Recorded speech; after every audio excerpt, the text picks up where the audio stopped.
Good morning. നമ്മൾ Indian ഫ്യൂഡലിസത്തിൻ്റെ second argument R S ശർമ്മയുടെ ആർഗ്യുമെൻ്റാണ് നമ്മൾ ഇനി പറയാൻ പോകുന്നത്. അതിൽ ആർ എസ് ശർമ്മ പറയുന്നത് ലാൻഡ് ഗ്രാൻസ് വഴിയാണ്, ഭൂദാന സമ്പ്രദായത്തിലൂടെയാണ് ഇന്ത്യയിൽ ഫ്യൂഡലിസം ഉടലെടുത്തതെന്നാണ് ആർ എസ് ശർമ്മ പറയുന്നത്. ഇന്ന് ഇന്ത്യൻ ഫ്യൂഡലിസത്തിനെ കുറിച്ചിട്ട് ഏറ്റവും ആധികാരികമായിട്ട് പഠനം നടത്തിയിട്ടുള്ള ചരിത്രകാരനാണ് ആർ എസ് ശർമ്മ. അദ്ദേഹത്തിൻ്റെ പുസ്തകം തന്നെയാണ് ഇന്ത്യൻ ഫ്യൂഡലിസം. 1965 പ്രസിദ്ധീകരിച്ചാണ് ഇന്ത്യൻ ഫ്യൂഡലിസം എന്നുള്ള അദ്ദേഹത്തിൻ്റെ പ്രശസ്തമായ ഗ്രന്ഥമുണ്ട്. അപ്പോൾ അതിൽ അദ്ദേഹം ഇന്ത്യൻ ഫ്യൂഡലിസം ഉടലെടുത്തത് ഭൂദാനത്തിലൂടെയാണ്, ലാൻഡ് ഗ്രാൻസിലൂടെയാണ് എന്ന് അദ്ദേഹം പറയുന്നുണ്ട്. അദ്ദേഹം പറയുന്നത് ഈ ഇന്ത്യൻ ഫ്യൂഡലിസം ഏറ്റവും അതിൻ്റെ തെളിവുകൾ അല്ലെങ്കിൽ അത് ഏറ്റവും ദൃശ്യമായത് ഗുപ്ത കാലഘട്ടത്തിൽ, നമ്മൾ നേരത്തെ പറയുന്നതാണ്, ഗുപ്താനന്തര കാലഘട്ടത്തിലുമാണ്. അതിനുള്ള നിരവധിയായ തെളിവുകൾ ലഭ്യമായിട്ടുണ്ട്. അതിൻ്റെ അടിസ്ഥാനത്തിലാണ് ഇദ്ദേഹം അങ്ങനെ ഒരു പഠനം നടത്തിയിരിക്കുന്നത്. ഇദ്ദേഹം ഏർലി മിഡീവൽ ഇന്ത്യയിലെ സോഷ്യൽ ആൻഡ് എക്കണോമിക് ആസ്പെക്ട്സിലാണ് കൂടുതൽ സ്പെഷ്യലൈസ് ചെയ്തിരിക്കുന്ന ഹിസ്റ്റോറിയനാണ്. അപ്പോൾ അതായത് ആർ എസ് ശർമ്മ ഇങ്ങനെ എഴുതിയാൽ മതി. An important historian who studies on Indian feudalism was An important historian who studies on Indian feudalism was R.S. Sharma. Indian ഫ്യൂഡലിസത്തിനെ കുറിച്ചിട്ട് ഏറ്റവും കൂടുതൽ പഠനം നടത്തിയിട്ടുള്ള ചരിത്രകാരനാണ് R S Sharma. His famous work was entitled as Indian feudalism. അദ്ദേഹത്തിൻ്റെ പുസ്തകത്തിൻ്റെ പേര് തന്നെ അതാണ്. അദ്ദേഹത്തിൻ്റെ പുസ്തകത്തിൻ്റെ പേര് ഇന്ത്യൻ ഫ്യൂഡലിസം. അദ്ദേഹത്തിൻ്റെ പ്രശസ്തമായ പുസ്തകമാണ് Indian feudalism. That was published in 1965. 1965 ഈ പുസ്തകം പ്രസിദ്ധീകരിച്ചിരിക്കുന്നത്. 1965 ഈ പുസ്തകത്തിൽ he made a detailed study of Indian feudalism. Drawing inspiration from Kosambi's interpretations. നമ്മൾ നേരത്തെ ഡി ഡി കൊസാംബിനെ കുറിച്ച് പറഞ്ഞു. ഡി ഡി കൊസാംബിയുടെ വ്യാഖ്യാനങ്ങളിൽ നിന്ന് പ്രചോദനം ഉൾക്കൊണ്ടാണ് അദ്ദേഹം ഇതിനെക്കുറിച്ച്, ഇന്ത്യൻ ഫ്യൂഡലിസത്തിനെ കുറിച്ചിട്ട് വിശദമായ പഠനത്തിൽ ഏർപ്പെട്ടത്. He made a detailed study of Indian feudalism by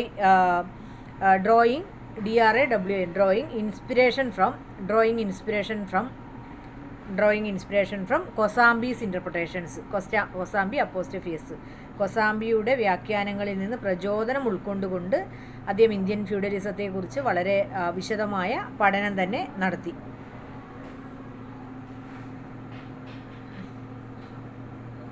പിന്നെ ഇദ്ദേഹത്തിൻ്റെ ഒരു ഏരിയ ഓഫ് സ്പെഷ്യലൈസേഷൻ പറയാം. ഹിസ് ഏരിയ ഓഫ് സ്പെഷ്യലൈസേഷൻ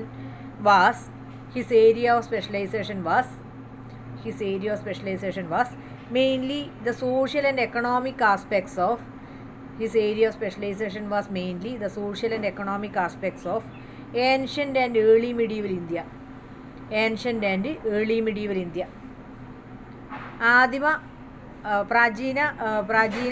പ്രാചീന ആദിമ മധ്യകാല ഇന്ത്യ ചരിത്രത്തെക്കുറിച്ചുള്ള മധ്യകാലത്തെ സാമൂഹ്യ സാമ്പത്തിക സ്ഥിതിയെക്കുറിച്ചിട്ടുള്ള അതാണ് ഇദ്ദേഹത്തിൻ്റെ സ്പെഷ്യലൈസേഷൻ. ആ കാലഘട്ടത്തെക്കുറിച്ചിട്ടാണ് ഇദ്ദേഹം ഏറ്റവും കൂടുതലായിട്ട് പഠനം നടത്തിയിരിക്കുന്നത്. അതായത് പ്രാചീന ഇന്ത്യയെക്കുറിച്ചും പിന്നെ ആദിമ മധ്യകാല ഇന്ത്യയെക്കുറിച്ചും.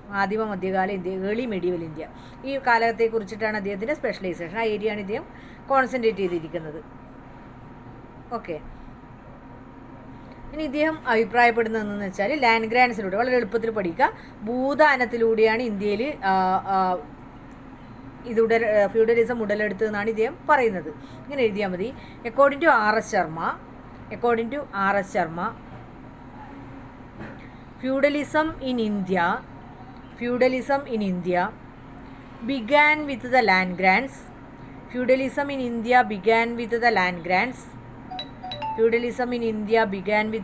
grants. Made to Brahmins,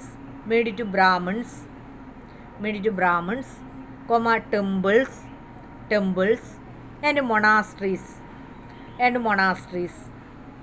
Brahmins, temples and monasteries. R S ശർമ്മയുടെ അഭിപ്രായത്തിൽ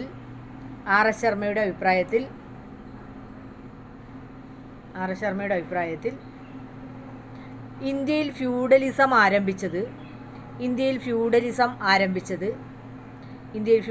ആരംഭിച്ചത് ബ്രാഹ്മണർക്കും ബ്രാഹ്മണർക്കും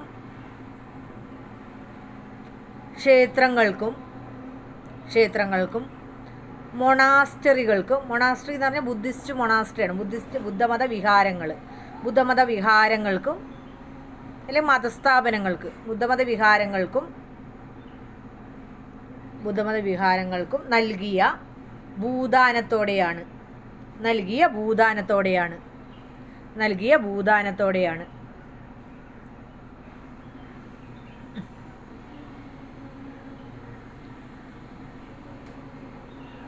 There are many inscriptional evidences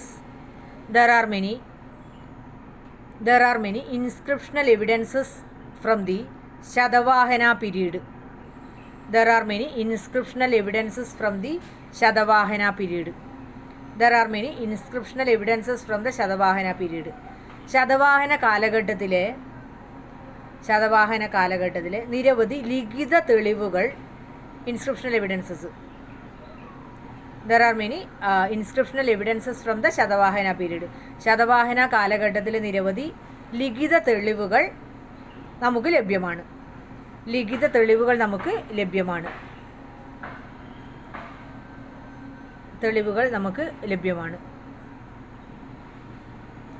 എൻ്റെ ആർ എസ് ശർമ്മ പറയുന്നത് ഫ്യൂഡലിസത്തിൻ്റെ പ്രധാനപ്പെട്ട സവിശേഷതകളൊക്കെ ഗുപ്ത കാലഘട്ടത്തിലും അതിനുശേഷമുള്ള കാലഘട്ടത്തിലും നമുക്ക് കാണാൻ കഴിയുന്നുണ്ട് എന്നാണ് ആർ എസ് ശർമ്മ പറയുന്നത്. R S Sharma states that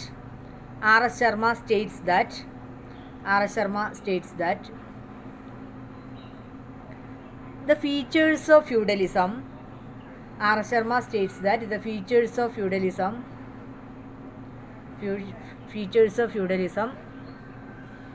are seen from the Gupta and post-Gupta period onwards. നമ്മൾ പറഞ്ഞിട്ടുണ്ട് ഗുപ്ത കാലഘട്ടത്തിലാണ് ലാൻഡ് ഗ്രാൻഡ്സ് ഏറ്റവും കൂടുതൽ കൊടുത്തതെന്നൊക്കെ നമ്മൾ പറഞ്ഞിട്ടുണ്ട്. Gupta and post Gupta periods onwards. From the Gupta and post Gupta period onwards. ഫ്യൂഡലിസത്തിൻ്റെ പ്രധാനപ്പെട്ട സവിശേഷതകൾ ഗുപ്ത കാലഘട്ടത്തിലും ഗുപ്താനന്തര കാലഘട്ടത്തിലും, ഗുപ്തന്മാർക്ക് ശേഷമുള്ള കാലഘട്ടത്തിലും ഗുപ്താനന്തര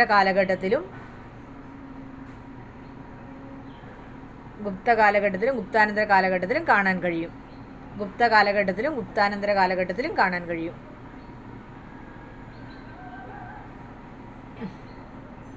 ഇറ്റ്സ് ഇമ്പോർട്ടൻറ്റ് ഫീച്ചേഴ്സ് വേർ, അതിൻ്റെ പ്രധാനപ്പെട്ട സവിശേഷതകൾ, ഫ്യൂഡലിസത്തിൻ്റെ പ്രധാനപ്പെട്ട സവിശേഷതകൾ, ആർ എസ് ശർമ്മ പറഞ്ഞ പ്രധാനപ്പെട്ട സവിശേഷതകൾ.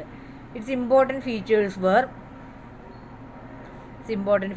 വേർ ഒന്ന്, ഗ്രാൻഡ് ഓഫ്, നമ്പർ ഇട്ട് എഴുതിയാൽ മതി, grand of both virgin and cultivated land. ഇത് പ്രധാനപ്പെട്ട പോയിൻ്റാണ്. Grand of GRANT, grand of both virgin and VIRGIN, virgin and cultivated land. ഇതെന്ന് വെച്ചാൽ വെർജിൻ ലാൻഡ് എന്ന് പറഞ്ഞാൽ അതുവരെ കൃഷി ചെയ്യാത്ത കന്നിമണ്ണ്. വെർജിൻ എന്ന് പറഞ്ഞാൽ അറിയാലോ നമുക്ക്, കന്യക എന്നുള്ള അർത്ഥത്തിൽ. അപ്പോൾ വെർജിൻ ലാൻഡ് എന്ന് പറഞ്ഞാൽ ഇതുവരെ കൃഷി ചെയ്യാത്ത കന്നിമണ്ണ്. കൾട്ടിവേറ്റഡ് ലാൻഡ് എന്ന് പറഞ്ഞാൽ കൃഷി ചെയ്തുകൊണ്ടിരിക്കുന്ന, കൃഷിക്ക് ഉപയുക്തമായ കൃഷി ചെയ്യുന്ന സ്ഥലം. ഈ രണ്ട് ഭൂമിയും ദാനമായിട്ട് കൊടുക്കാറുണ്ട്. ഓക്കെ, ഈ വെർജിൻ ലാൻഡും കൊടുക്കുന്നുണ്ട്, കൃഷി ചെയ്യുന്ന ഭൂമിയും കൊടുക്കുന്നുണ്ട് ദാനമായിട്ട്. അതിൻ്റെ അർത്ഥം എന്ന് പറഞ്ഞാൽ വെർജിൻ ലാൻഡ് കിട്ടിയവർ അത് കൃഷി ചെയ്യുമല്ലോ. അങ്ങനെ കൂടുതൽ കൃഷി സ്ഥലങ്ങൾ ഉണ്ടായി ഈ ലാൻഡ് ഗ്രാൻഡോട് കൂടിയിട്ട് എന്നാണ് ആർ എസ് ശർമ്മയുടെ വാദഗതി. ഓക്കെ, ഇങ്ങനെ എഴുതിയാൽ മതി. കന്നിമണ്ണിൻ്റെയും വെർജിൻ ലാൻഡ്, കന്നിമണ്ണിൻ്റെയും കൃഷിഭൂമിയുടെയും ദാനം രണ്ടും കൊടുക്കുന്നുണ്ട്. കന്നിമണ്ണിൻ്റെയും കൃഷിഭൂമിയുടെയും ദാനം. രണ്ടാമത്തത് ട്രാൻസ്ഫർ ഓഫ് പെസൻസ് ഇവിടെ ഉദ്ദേശിക്കുന്ന ടെനൻസ് ആണ്, കുടിയാന്മാരാണ്. ട്രാൻസ്ഫർ ഓഫ് പെസൻസ്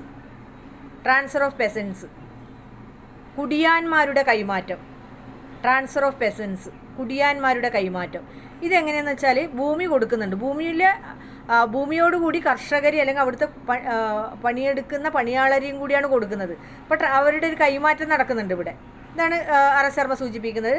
ട്രാൻസ്ഫർ ഓഫ് പേസൻസ്, കുടിയാന്മാരുടെ കൈമാറ്റം. ഓക്കെ. മൂന്നാമത്തത് extension of EXTNSION, extension of forced labour, extension of forced FORCED, forced labour, extension of forced labour, നിർബന്ധിത ജോലിയുടെ വ്യാപനം. നിർബന്ധിത ജോലി, ഫോഴ്സ്ഡ് ലേബർ പണ്ട് വിഷ്ടിയൊക്കെ നേരത്തെ ഉള്ളതാണ്, അത് കൂടുതൽ വ്യാപിക്കുകയാണ്. Forced labour, extension of forced labour എന്ന് പറഞ്ഞാൽ നിർബന്ധിത ജോലിയുടെ വ്യാപനം. എക്സ്റ്റൻഷൻ ഓഫ് ഫോഴ്സ്ഡ് ലേബർ, നിർബന്ധിത ജോലിയുടെ വ്യാപനം. പിന്നെ ഒന്ന് restriction on the movements of, restriction on the, സാധാരണക്കാരുടെ അധികാരാവകാശങ്ങളൊക്കെ ഇല്ലാതാവുകയാണ് ഫ്യൂഡലിസം വരുമ്പോൾ, അതാണ് പറഞ്ഞത്. Restriction on the movements of peasants, artisans ARTISANS, artisans and merchants, കുടിയാന്മാരുടെയും ആർട്ടിസൻസ് എന്ന കൈത്തൊഴിലാളികൾ, കുടിയാന്മാരുടെയും കൈത്തൊഴിലാളികളുടെയും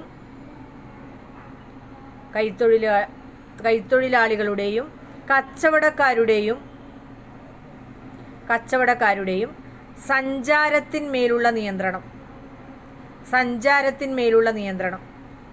കൈത്തൊഴിലുകളുടെയും സഞ്ചാരത്തിന്മേലുള്ള നിയന്ത്രണം. പിന്നൊന്ന് അടുത്ത പോയിന്റ്, സ്കേഴ്സിറ്റി ഓഫ് കോയിൻസ്, നാണയങ്ങളുടെ ദൗർലഭ്യം. Scarcity, SCARCITY, scarcity of coins, നാണയങ്ങളുടെ ദൗർലഭ്യം, സ്കേഴ്സിറ്റി ഓഫ് കോയിൻസ്. പിന്നെ ഒന്ന് അടുത്തത് decline of long distance trade, കച്ചവടമൊക്കെ, decline of long distance trade, ഇന്ത്യയിലെ ദീർഘദൂര വ്യാപാരത്തിൻ്റെ തകർച്ച, decline of long distance trade, ദീർഘദൂര വ്യാപാരത്തിൻ്റെ തകർച്ച, decline of long distance trade, decline of long distance trade.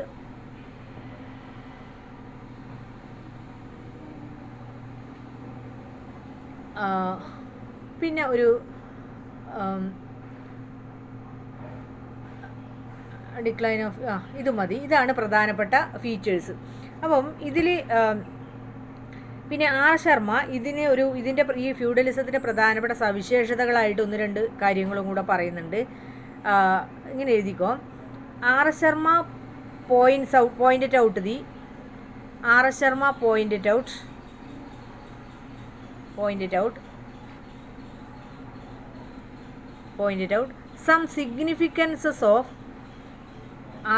pointed out some significances of Indian feudalism.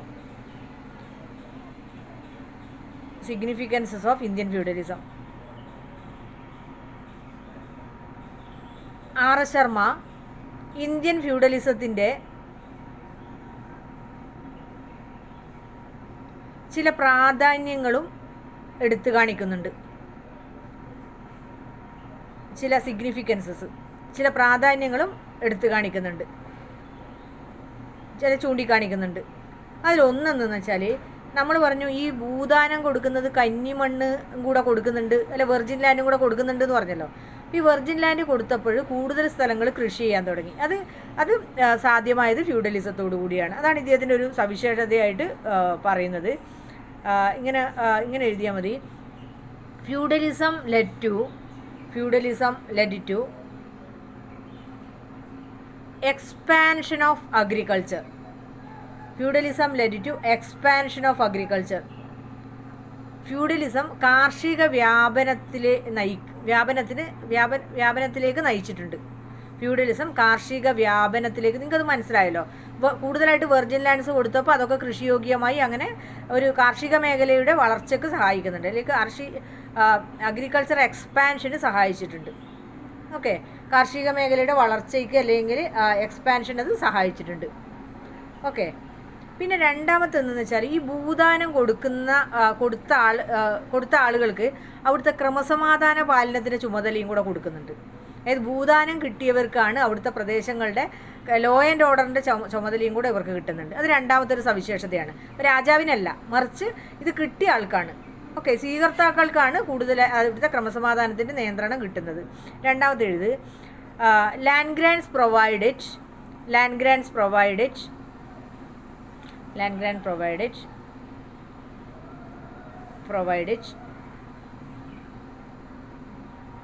provided the right of maintaining law and order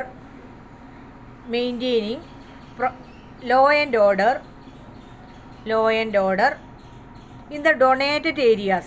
ദാനമായിട്ട് കിട്ടിയ പ്രദേശം. in the donated areas, law and order in the donated areas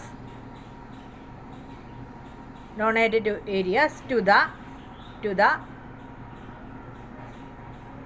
grantees. ആർക്കാണ് കിട്ടിയത്?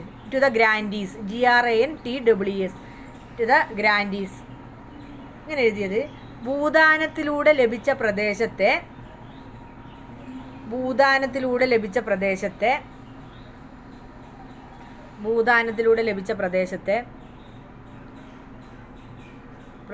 ക്രമസമാധാന പാലന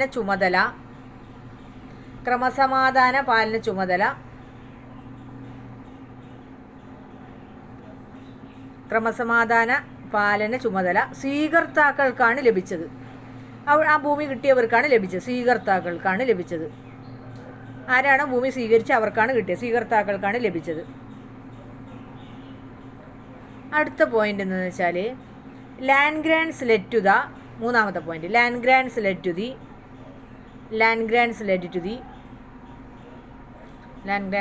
the Brahmanisation process. Land grants led to the Brahmanisation process. ഇതൊരു ബ്രാഹ്മണവൽക്കരണത്തിലേക്ക് നയിക്കുകയാണ്. ഞാൻ പറയാത്, land grants led to the Brahmanisation process. ഒരു ബ്രാഹ്മണവൽക്കരണ പ്രക്രിയയിലേക്ക്, ബ്രാഹ്മണവൽക്കരണത്തിലേക്ക് നയിച്ചു. ഭൂദാനം ഒരു ബ്രാഹ്മണവൽക്കരണത്തിലേക്ക് നയിച്ചു. ഇതെന്തെന്ന് വെച്ചാൽ അതുവരെ ഉണ്ടായിരുന്ന ഗോത്രജനങ്ങളൊക്കെ ഒരു പൊതു സംസ്കാരത്തിൻ്റെ ഭാഗം, അതായത് അവരതുവരെ അവരുടെ ജീവിത രീതിയിൽ നിന്ന് മാറിയിട്ട് ഒരു പൊതു സംസ്കാരത്തിലേക്ക് വരികയും എല്ലാം ഒരു സംസ്കൃതൈസേഷനിലേക്ക്, ഒരു ബ്രാഹ്മണവൽക്കരണത്തിലേക്ക് വരികയും ചെയ്യുകയാണ്. ഓക്കെ, അടുത്ത point, it led to acculturation. Spelling പറയാം, അക്കൾച്ചറേഷൻ, ACCUL, അക്കൾച്ചറേഷൻ. അത് അതേപോലെ ACCUL അക്കൾച്ചറേഷൻ, RATI എഴുതിയാൽ മതി. Acculturation, TION, ACCU acculturation of the tribal people. It led to acculturation of the tribal people. ഗോത്രജനങ്ങളുടെ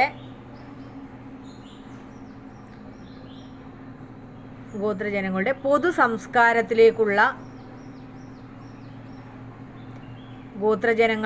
സംസ്കാരത്തിലേക്കുള്ള സംയോജനത്തിന് വഴിതെളിച്ചു.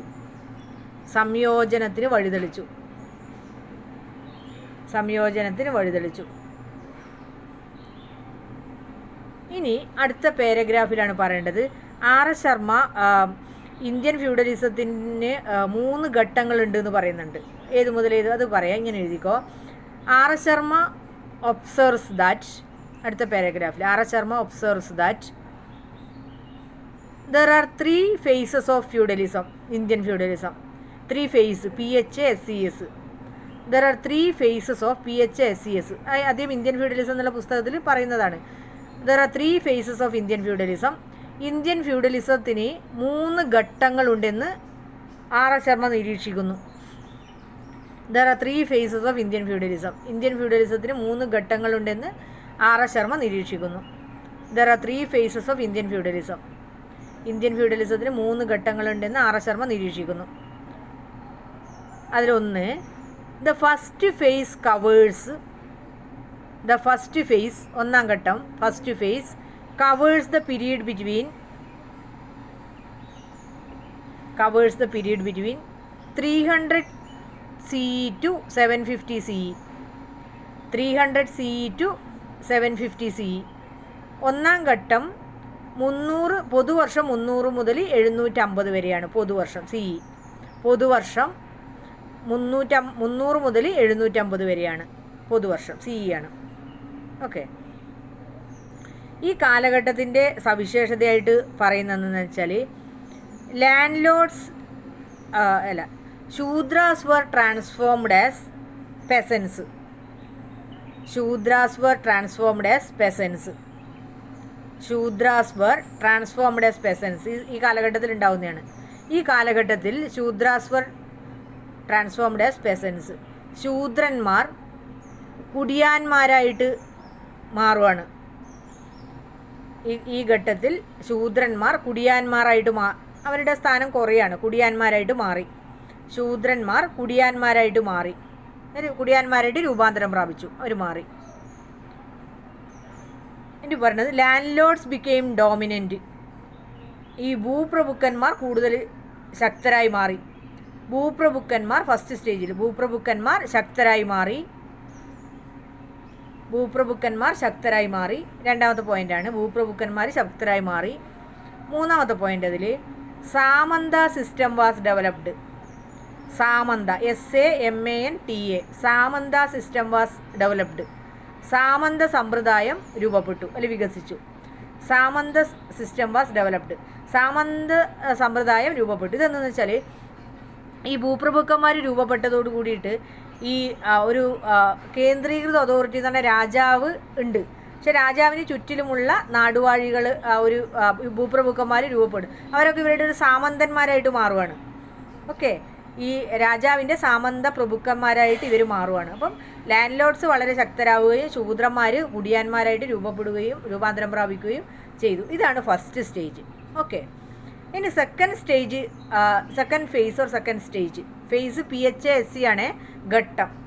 The second phase covers the period between. രണ്ടാം ഘട്ടം ഫ്യൂഡലിസത്തിൻ്റെ R S. ശർമ്മയുടെ അഭിപ്രായം second stage covers the period between 750 CE to 1000 CE. 750 750 മുതൽ പൊതുവർഷം 750 മുതൽ 1000 വരെയുള്ള കാലം. 750 CE to 1000 CE. പൊതുവർഷം 750 മുതൽ 1000 വരെയുള്ളതാണ് രണ്ടാം ഘട്ടം. ഈ കാലഘട്ടത്തിലാണ് ഫ്യൂഡലിസം ഏറ്റവും കൂടുതൽ വികാസം പ്രാപിച്ചത്. ഈ കാലഘട്ടത്തിലാണ് ഫ്യൂഡലിസം ഏറ്റവും കൂടുതൽ വികാസം പ്രാപിച്ചത്. This period witnessed the growth of feudalism. ഏറ്റവും കൂടുതൽ വികാസം പ്രാപിച്ചത് ഈ സെക്കൻഡ് സ്റ്റേജിലാണ്.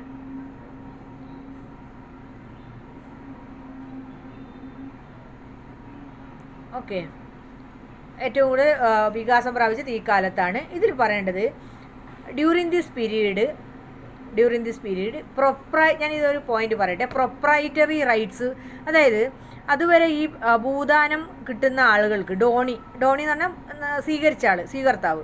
ഈ ഡോണിക്ക് ഭൂമിയുടെ മുകളിലുള്ള ഒരു ഉസൂഫ്രക്ടറി റൈറ്റാണ് കൊടുക്കുന്നത്. ഞാൻ ആ വാക്കൊന്നും കൂടെ പറയാം. ഉസൂഫ്രക്ടറി റൈറ്റ്, USUFRUCTORY, ഉസൂഫ്രക്ടറി, ഉസൂഫ്രക്ടറി റൈറ്റ്സ് എന്ന് പറഞ്ഞാൽ അവർക്ക് ഭൂമിയുടെ മുകളിൽ അവകാശമുണ്ട്, പക്ഷെ അവർക്കത് വിൽക്കാനൊന്നും പറ്റൂല. ഉസൂഫ്രക്ടറി റൈറ്റ്, അവർക്കത് ഉപയോഗിക്കാം. ആ ഭൂമി അവർക്കത് കൃഷി ചെയ്ത് ഉപയോഗിക്കാൻ പറ്റുന്ന അങ്ങനെയുള്ള അവകാശമാണ് ആദ്യം കൊടുക്കുന്നത്. ഉസൂഫ്രക്ടറി റൈറ്റ്സ് ആണ് കൈവശാവകാശം എന്നൊക്കെ പറയില്ല, അങ്ങനെയുള്ള അതാണ്. പക്ഷെ അവർക്ക് വിൽക്കാനൊന്നും പറ്റൂല. ഓക്കെ, പക്ഷെ പിന്നെ ഈ സെക്കൻഡ് സ്റ്റേജിൽ എന്തെന്ന് വെച്ചാൽ ഈ ജന്മിമാർക്ക് അല്ലെങ്കിൽ ലാൻഡ് ലോഡ്സിന് അല്ലെങ്കിൽ സ്വീകർത്താവിന് പ്രൊപ്രൈറ്ററി റൈറ്റ്സും കൂടെ കൊടുക്കുന്നത്, അതിൻ്റെ ഉടമസ്ഥാവകാശം കൂടെ കൊടുക്കുകയാണ്. ആദ്യം ഇവർക്ക് കൈവശം വെക്കാനുള്ള ഒരു കൈവശാധികാരമാണ് കൊടുക്കുന്നതെങ്കിൽ പിന്നീട് അവർക്ക് കൈവശാധികാരം എന്ന് പറയും ഉസൂഫ്രക്ടറിക്ക്. കൈവശാധികാരമാണ് കൊടുത്തതെങ്കിൽ പിന്നീട് അവർക്ക് ഉടമസ്ഥാവകാശം കൊടുക്കുകയാണ് സെക്കൻഡ് സ്റ്റേജിൽ. അതാണ് നമ്മൾ പറഞ്ഞത് ഫ്യൂഡലിസത്തിൻ്റെ വളർച്ചയുടെ ഘട്ടമാണ് സെക്കൻഡ് സ്റ്റേജ് എന്ന്. ഓക്കെ, അപ്പോൾ ഇങ്ങനെയാണ് പറയേണ്ടത്. During this period proprietary rights were given to proprietary, PROPRIE, PROPRIETORY proprietary rights RIGHTS PROPRIETORY proprietary rights were given to the donnees. Donee എന്ന് പറഞ്ഞാൽ സ്വീകർത്താവ്, DONEES. Proprietary rights were given to the donnees instead of the earlier earlier usufructory rights. Earlier USUFRUCTORY usufructory rights RIGHTS earlier usufructory rights. ഇങ്ങനെ എഴുത്. നേരത്തെയുള്ള കൈവശാവകാശത്തിൽ നിന്ന് വ്യത്യസ്തമായി usufructory റൈറ്റ്സിൽ നിന്ന്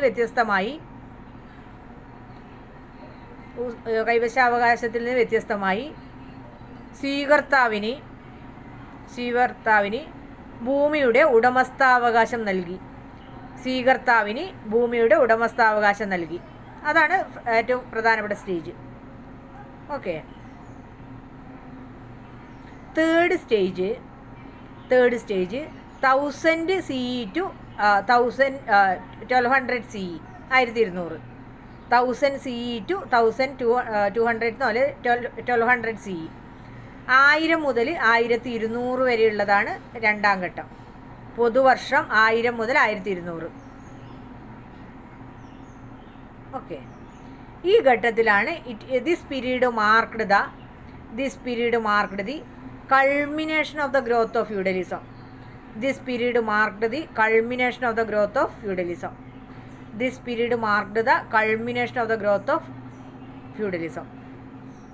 ഇതെന്ന് വെച്ചാൽ ഫ്യൂഡലിസത്തിൻ്റെ വളർച്ചയുടെ ഏറ്റവും മൂർധന്യ ഘട്ടമായിരുന്നു ഇത്, ഏറ്റവും വളർച്ച പ്രാപിച്ച ഘട്ടം. Culmination of the growth of ഫ്യൂഡലിസത്തിൻ്റെ വളർച്ചയുടെ ഏറ്റവും മൂർധന്യ ഘട്ടമാണ് ഇത്. ഓക്കെ. ഇനി മൂന്നാമത്തെ ഫ്യൂഡലിസത്തിൻ്റെ കഴിഞ്ഞു, RS ശർമ്മ മതി. ഇനി അടുത്തത് ഫ്യൂഡലിസത്തിൻ്റെ ഫ്യൂഡലിസത്തെക്കുറിച്ചുള്ള മൂന്നാമത്തെ ആർഗ്യുമെൻ്റാണ് പറയേണ്ടത്. അത് പറയുന്നത് BNS യാദവ്, ഹെഡിങ് എഴുതിക്കുക 3 എന്നിട്ടിട്ട് BNS യാദവ് അദ്ദേഹം പറയുന്നത് കലി ഏജ് ആൻഡ് അതിൻ്റെ താഴെ എഴുതിയത് അദ്ദേഹത്തിൻ്റെ ആർഗ്യുമെൻ്റാണ് Kali age and social transition. Kali age and social transition. മലയാളംകാർ BNS യാദവ് എന്ന് എഴുതുക. BNS AB എന്നുള്ള B ആണ്. BNS യാദവ് എന്ന് എഴുതുക. കലികാലവും സാമൂഹ്യ പരിവർത്തനവും.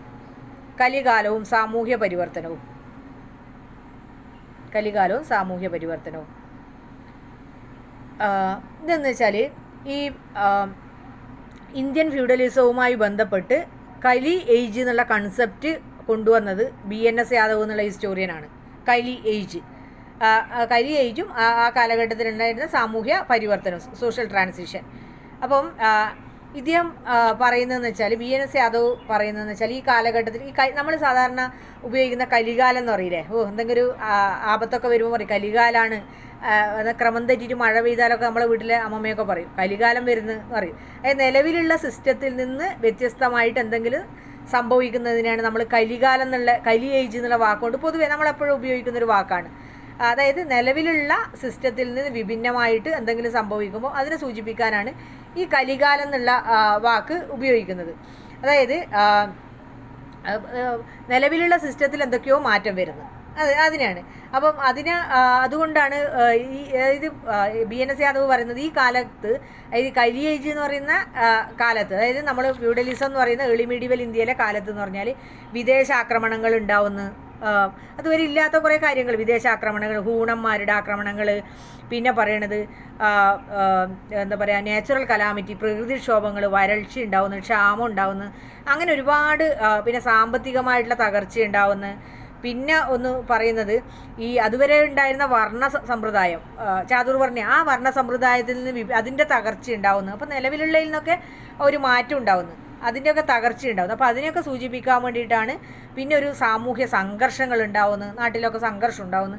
അങ്ങനെ അതിനെയൊക്കെ സൂചിപ്പിക്കാൻ വേണ്ടിയിട്ട് BNS യാദവ് ഉപയോഗിക്കുന്ന ഒരു പദമാണ് കലി ഏജ്, കലികാലം. നമ്മളിപ്പോഴും ഉപയോഗിക്കുന്ന അതേ പദം തന്നെയാണ്. അപ്പോൾ അത് ഏർലി മീഡിയവൽ ഇന്ത്യൻ സൊസൈറ്റീനെയും എക്കണോമിനെയും പോളിറ്റിനെയും സൂചിപ്പിക്കാൻ വേണ്ടി BNS യാദവ് ഉപയോഗിക്കുന്ന ഒരു പദമാണ്. ഫ്യൂഡലിസം ആ ഒരു കാലത്തിന് നമ്മൾ ഫ്യൂഡലിസം എന്ന് വിളിക്കുന്ന ഫ്യൂഡൽ ഏജ് എന്ന് വിളിക്കുന്ന കാലത്തിനെ സൂചിപ്പിക്കാൻ BNS യാദവ് ഉപയോഗിക്കുന്ന ഒരു പദമാണ് ഇത്. നിങ്ങളിങ്ങനെ എഴുതിക്കോ, BNS Yadav introduced the concept of lineage. BNS Yadav introduced the concept of lineage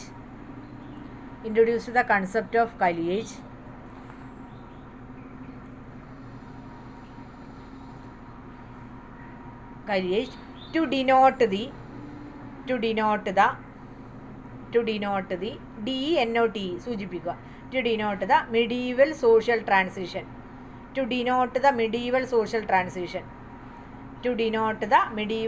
transition. മധ്യകാല സാമൂഹ്യ മാറ്റങ്ങളെ സൂചിപ്പിക്കാൻ, മധ്യകാല ഇന്ത്യയിൽ എഴുതിക്കോ, മധ്യകാല ഇന്ത്യയിലെ സാമൂഹ്യ മാറ്റങ്ങളെ സൂചിപ്പിക്കാൻ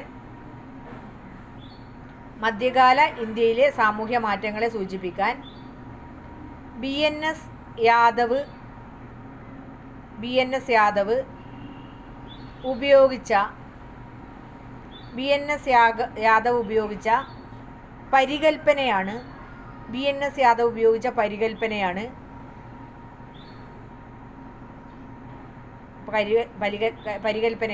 കലിയുഗം എന്നത്.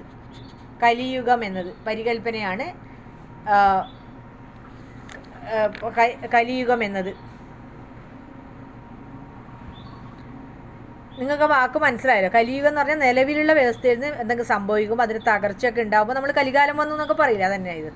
അപ്പോൾ ഇത് ഞാൻ പറഞ്ഞു, അക്കോർഡിംഗ് ടു ഹിം, ഇങ്ങനെ എഴുത്, according to him early medieval period is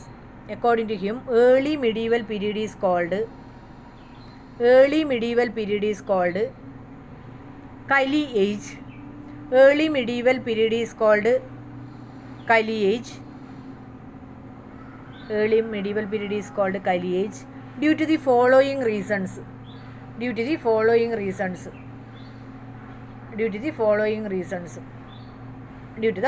reasons. ആദിമ മധ്യകാലത്തെ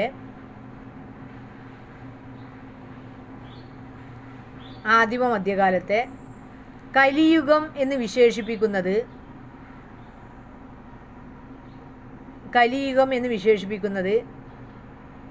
താഴെ പറയുന്ന കാരണങ്ങളാലാണ്. ഇദ്ദേഹത്തിൻ്റെ അഭിപ്രായത്തിൽ, BNS യാദവിൻ്റെ അഭിപ്രായത്തിൽ ആദിമ മധ്യകാലത്തെ കലിയുഗം എന്ന് വിശേഷിപ്പിക്കുന്നത് താഴെ പറയുന്ന കാരണങ്ങളാലാണ്. അതിലൊന്ന് ഫോറിൻ ഇൻവേഷൻസ്, വൈദേശിക ആക്രമണങ്ങൾ, ഫോറിൻ ഇൻവേഷൻസ്, ഹൂണന്മാരുടെയും ശാകന്മാരുടെയും ഒക്കെ ആക്രമണങ്ങൾ.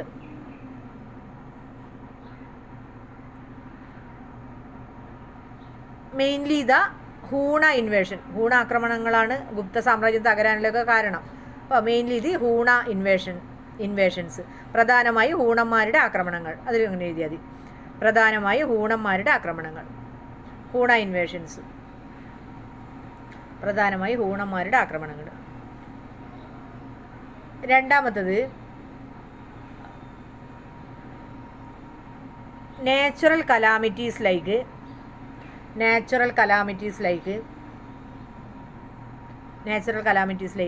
Drought and famine, DROUGHT, drought and famine, വരൾച്ച, ക്ഷാമം എന്നിങ്ങനെയുള്ള പ്രകൃതി ദുരന്തങ്ങൾ.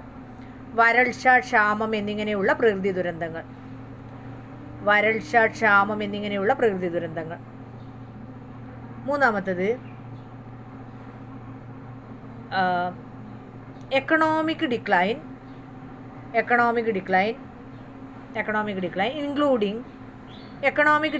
ഇൻക്ലൂഡിങ്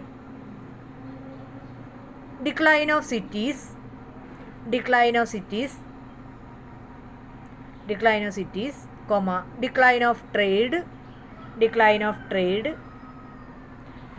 trade and commerce ഒരുമിച്ചാണ്. decline of trade and commerce and money economy ഇതിൻ്റെയൊക്കെ തകർച്ച. നഗരങ്ങളുടെ അധപ്പതനം, നഗരങ്ങളുടെ തകർച്ച, ഡിക്ലൈൻ ഓഫ് സിറ്റീസ്, നഗരങ്ങളുടെ അധപ്പതനം, നഗരങ്ങളുടെ അധപ്പതനം, കച്ചവടത്തിൻ്റെ അധപ്പതനം, കച്ചവടം, വ്യാപാരം എന്നിവയുടെ അധപ്പതനം, തകർച്ച എഴുതിയാൽ മതി. വ്യാപാരം, കച്ചവടം എന്നിവയുടെ തകർച്ച, ധനസമ്പത്ത് വ്യവസ്ഥയുടെ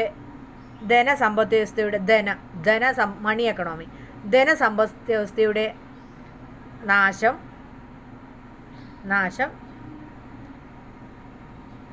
എന്നിവയെല്ലാം ഉൾപ്പെട്ട സാമ്പത്തിക തകർച്ച.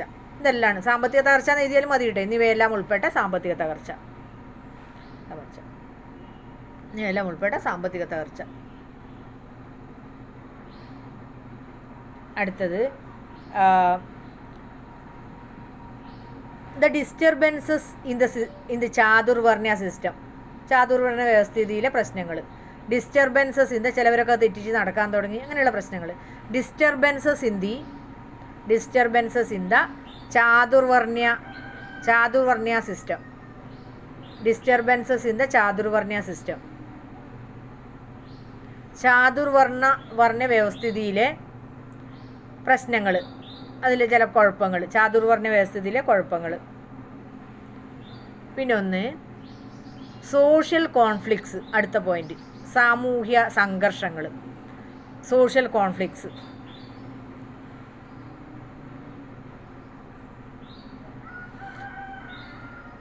പിന്നെ അടുത്തത് exploitation of the പെസൻസ് by the new ruling class,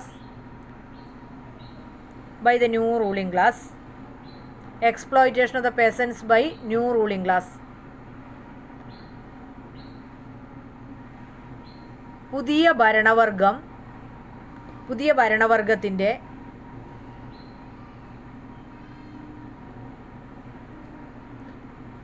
കർഷകരെ ചൂഷണം ചെയ്യുന്ന നയം, പുതിയ ഭരണവർഗത്തിൻ്റെ കർഷകരെ ചൂഷണം ചെയ്യൽ, പെസൻസിനെ ചൂഷണം, അല്ല കുടിയാന്മാരെ ചൂഷണം ചെയ്യൽ, പുതിയ ഭരണവർഗത്തിൻ്റെ കർഷകരെ ചൂഷണം ചെയ്യുന്ന രീതി.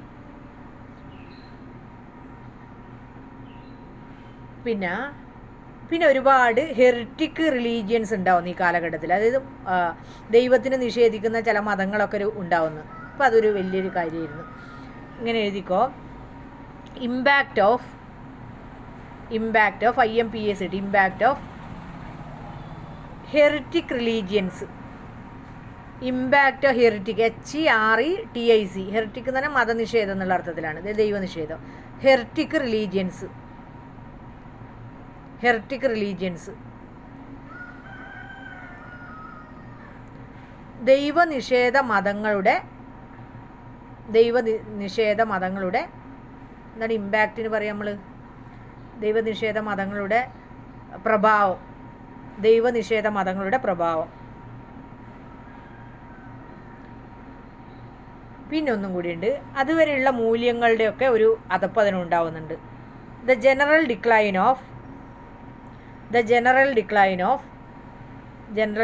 Of traditional moral and religious values, general decline of moral and religious values.